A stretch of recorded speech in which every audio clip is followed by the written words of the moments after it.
Mungkin kita pernah atau akan berhadapan dengan situasi kemalangan atau bencana di sesuatu kawasan. Pernah tak kita terfikir, sekiranya kita berhadapan dengan situasi sedemikian di mana terdapat mangsa di hadapan kita yang mungkin berlumuran dengan darah, tertiarap dan sebagainya, apa tindakan yang sewajarnya kita lakukan?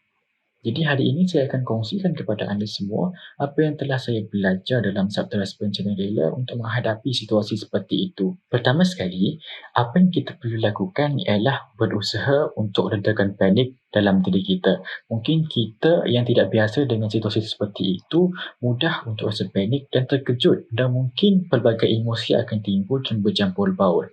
Tak dinafikan kerana kita sebagai seorang manusia memang punya perasaan. Jadi perkara pertama ialah tarik nafas sedalam-dalamnya dan cuba kawal panik dalam diri anda sehingga anda rasa tenteram dan tenang. Adalah sangat-sangat tidak digalakkan untuk melakukan apa-apa tindakan ke atas mangsa sekiranya masa dalam keadaan panik teramat sangat.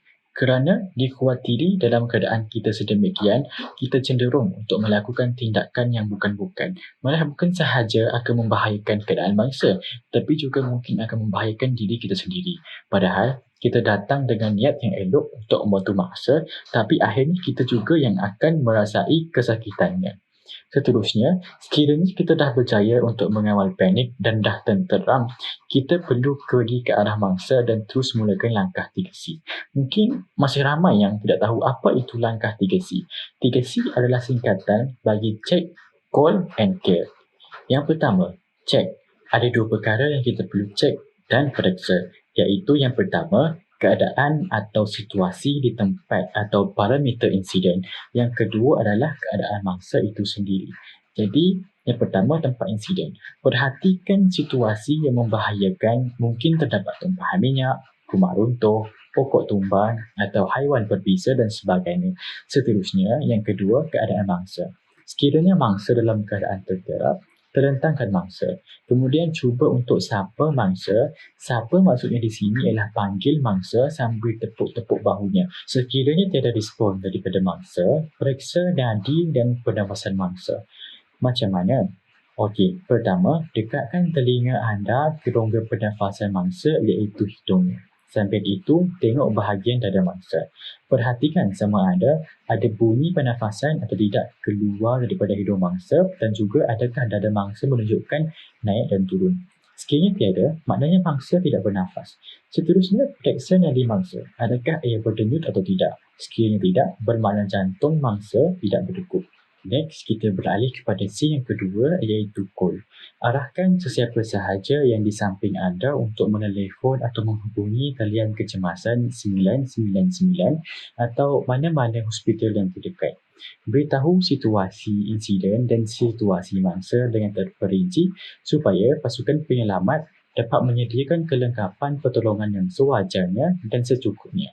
Sekiranya tadi kita dapati bahawa mangsa tidak bernafas dan jantungnya tidak berdegup, jangan lupa untuk pesan kepada pasukan kecemasan untuk membawa AED bersama mereka.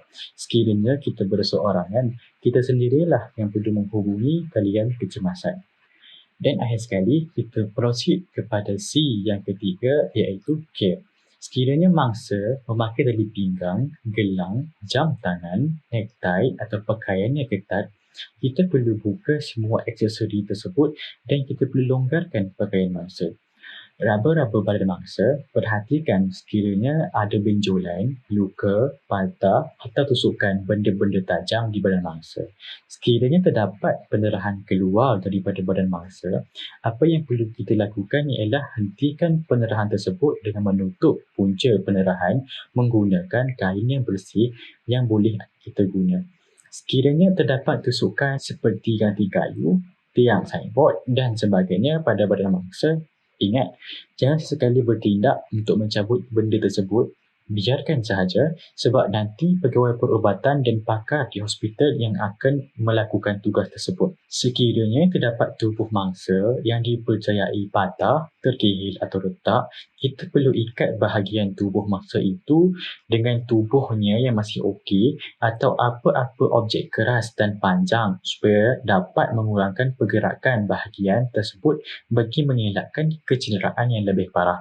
Sekiranya mangsa tidak bernafas dan jantungnya tidak berdegup, pertama anda perlu membuka rongga pernafasan mangsa dengan mendongakkan sedikit kepala mangsa dan membuka mulutnya. Kemudian tanpa teragak-agak lakukan CPR ke atas mangsa.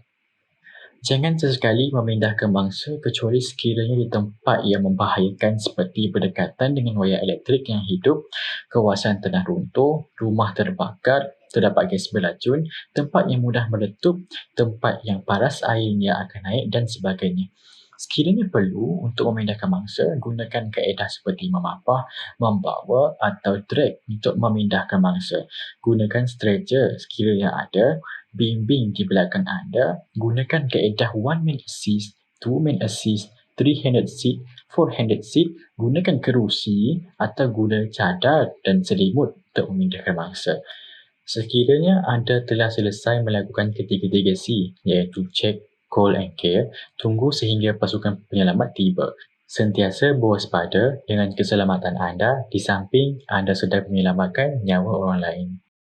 DRCAB merupakan langkah untuk melakukan CPR. DRCAB merujuk kepada D. Danger, R. Respond, C. Compression, A. Airway, B. Breath. Danger.